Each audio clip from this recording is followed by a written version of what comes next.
নমস্কার বন্ধুরা, আজ বানালাম চিজ আর পনিরের কদম ফুল।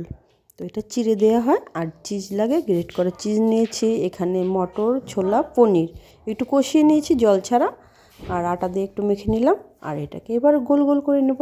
তোমরা কিন্তু একবার ট্রাই করো, খুব ভালো লাগে। আর পনিরটা যে গ্রেট করে নিয়েছিলাম এটা দিয়ে দেবো ভেতরে। যখন ভাজা হয়ে যাবে তখন যে পনিরটা যখন মেল্ট হয়ে যায় না, এত টেস্টি হয় খেতে।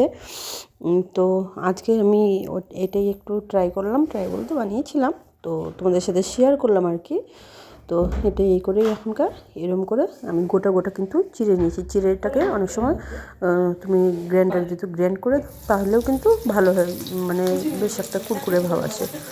তো এটাকে এখন এই যে তেলে করে আমি ফ্রাই করে নেব। সন্ধ্যাবেলা ছেলেদের জন্য করে দিলাম। তো এইভাবে সব কটা ছটাই বানিয়েছিলাম। তো ফ্রাই করে নিচ্ছি। চিড়ে দিয়ে খুব টেস্টি হয়, একবার খেয়ে দেখো। আর এটাতে পেটও ভরে, যেহেতু আটা থাকে, পনির থাকে। আমি কড়াইশুঁটি দিয়েছিলাম, মানে মটরশুঁটি দিয়েছিলাম, ছোটো আলু দিয়েছিলাম, মানে পনিরটা ওই ছোটো আলু কড়াইশুঁটি দিয়েই কষিয়েছিলাম জল ছাড়া। তো এই যে আমার হয়ে গেছে চিজ পনিরের কদম ফুল।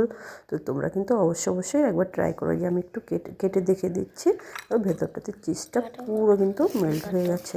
তো একবার কিন্তু খাওয়ার অনুরোধ রইলো, আর কিন্তু অবশ্যই পাশে থাকারও অনুরোধ রইলো। তোমরা অবশ্যই এটা বানিয়ে খেয়ে আমাকে কমেন্ট করো, আর অবশ্যই আমার পাশে থেকো।